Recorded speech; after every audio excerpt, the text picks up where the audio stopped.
आरोन थाना क्षेत्र में राशन माफिया निरंकुश तो है ही, साथ ही छूट नेताओं की शरण में रहकर गुंडाई भी आमद हो गई है। जब नेताओं की शरण में गुंडा माफिया पहुंच जाते हैं तो कानून व्यवस्था को भी अपने ठेंगे पर माफिया समझने लगते हैं, जिसके कदम ताल में शामिल आरोन टीआई की भूमिका भी सवालों के घेरे में आ गई है। यहाँ एक और अपनी जान को जोखिम में डालकर पत्रकार माफियाओं के काले कारनामे उजागर करता है।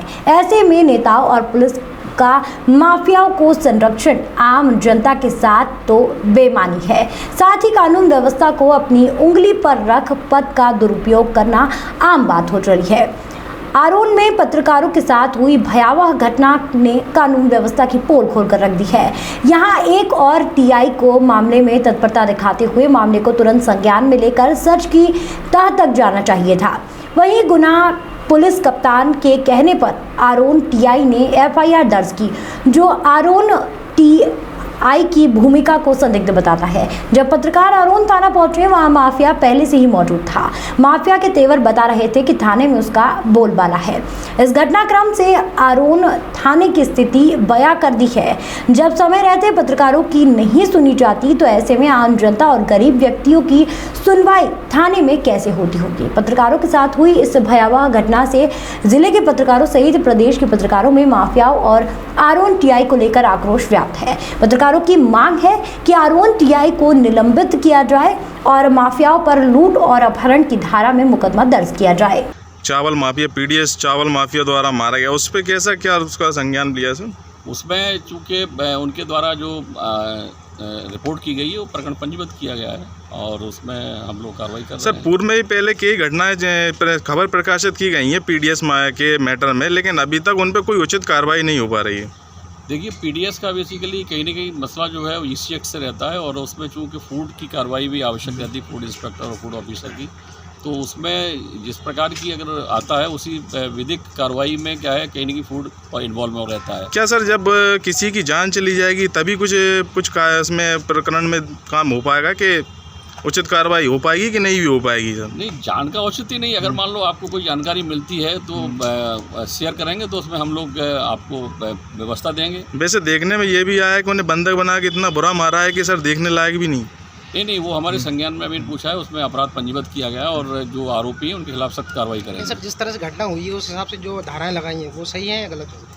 अभी पूरा इसका अवलोकन नहीं किया, मैं फरियादी पक्ष से बात करूंगा और चूंकि धाराओं का ऐसा है कि जो साक्ष्य में आएगा वो धाराएं घटती बढ़ती रहती हैं और अगर मान लो धाराएं छूटी हैं ऐड होंगी, लेकिन वो सब बेसम्मत कार्रवाई की जाएगी और आरोपियों के खिलाफ सख्त कार्रवाई करेंगे। सर जैसे अगर इस तरह से अगर पत्रकारों पे अत्याचार होते रहेंगे तो फिर कैसे क्या आगे पत्रकार करते? नहीं, पत्रकारों की सुरक्षा की जिम्मेदारी हम लोगों की है, ऐसा नहीं होगा। और चूँकि मैं यही अनुरोध करना चाहूँगा। मेरा नाम रोहित सक्सेना है और स्वदेश न्यूज़ में मैं पत्रकार हूँ आरोन ब्लॉक से।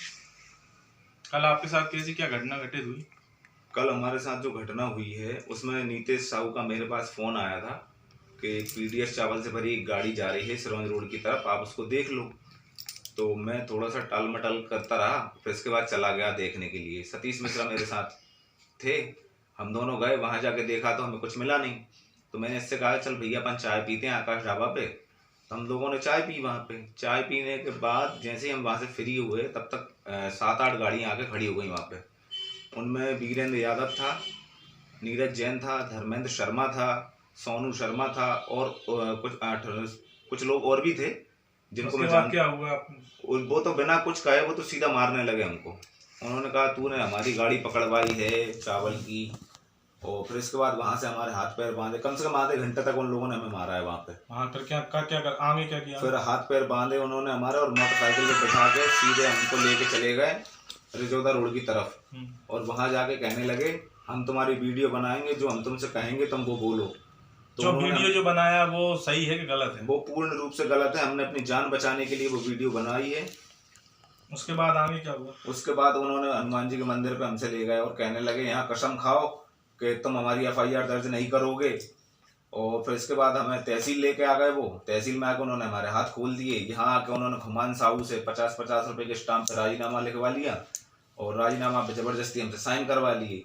हमें मजबूर भी साइन करना पड़ा वहाँ पे। आपने अपनी जान बचाने के लिए सब किया? हमने हमारी जान बचाने के लिए किया है जो कुछ किया है। आगे क्या हुआ उसके बाद? इसके बाद गुना जिले के सब पत्रकार आरोन पहुंचे, उन्हें पता चला कि पत्रकारों के साथ ऐसा ऐसा हुआ है। तो वहां थाने हम जैसे ही पहुंचे, उससे पहले ही सामने वाली पार्टी का आदमी वहां पहुंच गया था। इसके बाद हमारे गुना जिले के पत्रकारों ने कहा कि भैया जब इनको ये कैसे अचानक यहाँ पहुंच गए। तो मुझे कहीं ना कहीं लगता है कि टीआई की सांठगांठ है इसमें, और टीआई ने जो धाराएं लगाई हैं वो बहुत गलत लगाई हैं धाराएं, उनको बचाने के लिए लगाई हैं वो धाराएं। आपकी क्या मांग है? मेरी मांग ये है कि दोषियों पे सख्त से सख्त कार्रवाई की जाए। वहाँ ये भी देखने में आता है कि 4 लोगों पे मुकदमा दर्ज किया गया जबकि बहुत लोग थे, क्या कहना चाहेंगे? वो अज्ञात लोगों को तो उन्होंने छोड़ दिया, हमने जो कहा है वो तो उन्होंने लिखा ही नहीं है। मजबूरी में ही पत्रकारों के प्रेशर के मारे उन्होंने एफआईआर दर्ज की है। आपके साथ जो मारपीट हुई आकाश ढाबा, क्या वहाँ पे सीसीटीवी कैमरा लगे? हाँ, सीसीटीवी कैमरे में हमारी फुटेज होगी वहाँ के, में वो फुटेज निकलवाई जाए। आरोन में ये अस्पताल के आगे, थाने के आगे भी लेके आए हमको, हो सकता है यहाँ के सीसीटीवी कैमरे में भी हमारी फुटेज हो। और पैसे का कैसा कैमरा? वो 20,000 रुपए लिए हैं उन्होंने हमसे कि तुम 20,000 रुपए दो तब हम तुम्हें छोड़ेंगे, नहीं तो तुम्हारी। सतीश मिश्रा, दैनिक चंबल नवराष्ट्र, जिला गुना देखता हूँ। क्या घटना हुई आपके साथ?